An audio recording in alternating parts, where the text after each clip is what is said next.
And hello YouTube, and what we have here is a blast from the past. This is a slant fin Intrepid, which is normally designed for power oil fired, but we are firing it, as is our usual scenario, with a Carlin easy gas burner. Now this boiler was put in sometime around 2014, so this is sort of a blast from the past. And let's step back and take a look. You may notice this monolithic plinth on the bottom, and we'll probably get into discussing that later if this video doesn't run too long. The nice thing about this is it does have a nice 3-inch outlet, and we take full advantage of running that. And there's the header, 3-inch header, and then we drop it down to 2-inch, and then we use a 1.5 inch equalizer line. And there's the Harford loop coming in there, and a shut-off isolation valve for possible no-return flush. Service switch there, sight glass, and the sight glass drain valve for making sure that the sight glass is telling you the truth. There is the low water cutoff,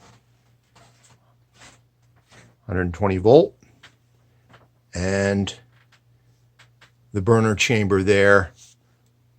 They use a different ignition module now, one that has a little bit more a display of what's going on in the unit, and it's a definite improvement as far as diagnosing problems with ignition is happening. So there is our VXT feeder.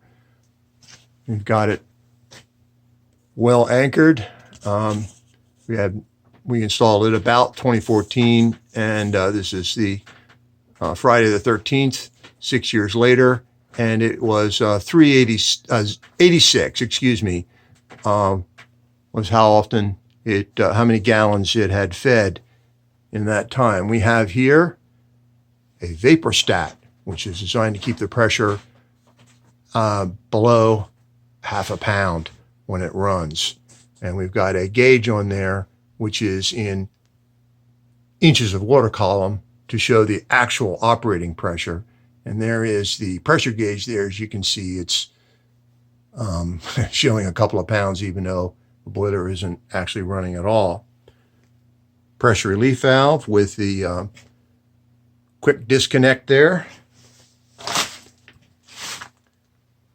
And we have a bit of, we used Kendorf to secure the feed piping and the electric. As you can see, the ceiling here is extraordinarily high. So we had to make sure that the water line, which is CPVC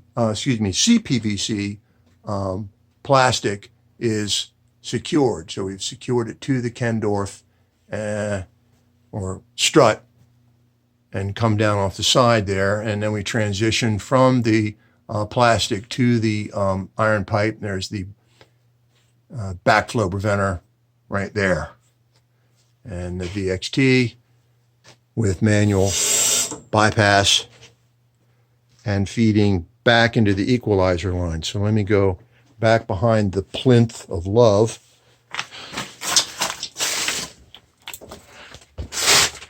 We got another boiler drain there. Can never have enough boiler drains. That's what I was doing a couple years ago. I was transitioning using a bushing. That's a brass bushing. And there's the return there. There's the blocked flue switch there. So if the flue, although this has been relined, and I think that's stainless. Barometric for draft regulators for gas are double swing by code, And so if this opens up, it spills out onto that and will shut the boiler down in the event of a blocked flue. This is the wet return here, and we've got another drain there.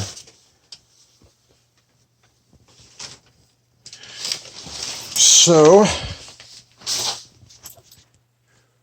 gas lines, we put in a new gas line. Was this oil fired to begin with, or did we have to get a new gas meter for the, I know we had to have this inspected, because the gas company wants a new, wants a permit pulled if you put a new gas meter in. But this never had oil on your watch, right? You don't remember this was oil fired? Was this? Oh yeah, it was some oil. Well, it was oil fired. So oil. yeah. Yes, we had oil before. Right, and so there were the oil. There's some of the oil inlets there for the old ones, and so when we got gas, we had to upgrade the gas meter, and that got the city flood control involved, which means since this is in a 0.5% chance of flood, we had to bring it up almost 2 feet off the potential flood from the mighty Stony Run River out back. Yes. There's the new gas meter that was installed, and the isolation valve and the new gas line that we installed for this. As you might be able to discern, this is the original gas feed, and it feeds to next door. And there's usually an indicator on that.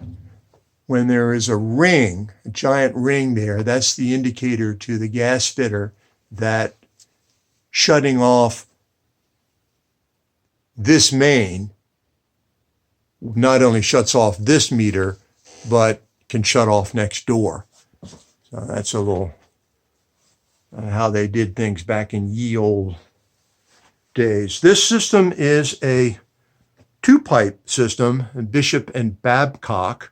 Much of if there was any Bishop and Babcock stuff other than the traps and the valves on the radiators, that's long since passed on to history. So the main vent for the entire system, everything, is that Gorton number 2 right there on the dry return. So you have the steam main coming out, and then all the dry returns for the radiators are connected and all vent there. And then that pipe, where's the return? Where's the drip? It's in the back there somewhere. And it comes down into the wet return where it's returned back to the boiler. So again, guys, I really appreciate all of your questions and support. I am humbled by your knowledge and your comments, and I really appreciate it. And thank you very much, and I hope to see you again.